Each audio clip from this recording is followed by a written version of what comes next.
مصريه بيضه وشعرها احمر، والتانية عينيها ملونه وشقره. عرفتوا بقى ان بتوع الشرقيه وكفر الشيخ والمنصوره نتاج الاحتلال الايرلندي. الست المصريه القبطيه في جيناتها العيون الملونه بمختلف الوانها، عسلي، بني، ازرق، رصاصي، اسود، اخضر، طبق الاصل من اجدادنا الملكه نيفرت ونيفرتيتي والامير راحطب والكاتب متري وتمثال شيخ البلد. ومن جمال عيون المصريات سبحان الخلاق اخترعوا الكحل والايلاينر المصري علشان يبروز العيون الساحره دي. الست المصريه القبطيه في جيناتها الشعر الملون الاشقر والاحمر والاسود والبني. على سبيل المثال الملك رمسيس الثاني، ودي موميا تعود الى عصر ما قبل الاسرات شعرها اصفر. واجمل شعر في التاريخ شعر الملكه تي، واخترعوا لشعرهم الوصفات الطبيه والابر علشان يعملوا شعرهم كيرلي كمان. الست القبطيه المصريه بتحمل في جيناتها البياض الناصع الشديد والسمار الهادي الجميل. في جميع الجدريات المصريه القديمه الرجل المصري بيترسم بلون قمحي او اسمر شويه، والست المصريه بتترسم بلونها الابيض الناصع، وده لان الرجال المصريين هم اللي كانوا بيتعرضوا للشمس الشديده، بينما الست المصريه كانت معززه وما كانتش بتأدي نفس المهام الشاقه اللي بيأديها الرجل المصري. تعالوا بقى نتكلم عن الجينات. اهل المنصوره متشابهين جدا مع باقي اهل مصر، وتوزيع سلالاتهم يكاد يكون متقارب معاهم. ولزياده التاكيد بمقارنه جينات المصريين المتواجدين في 3 مدن مصريه، القاهره والمنصوره واسوان، يعني من الشمال والجنوب، ونلاقي نفس النتيجه والتشابه، تطابق توزيع السلالات في ال3 مدن. وده حساب جيني مقدم من الاخ فورتكس لاقرب الشعوب جينيا للكاهن المصري في العصور الوسطى نخت عنخ،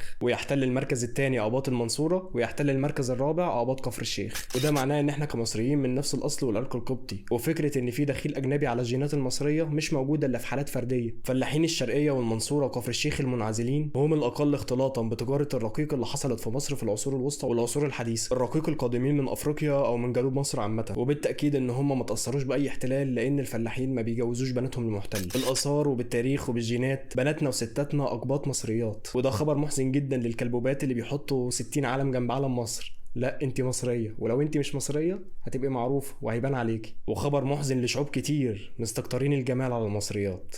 يلا اقعدوا بالعافيه.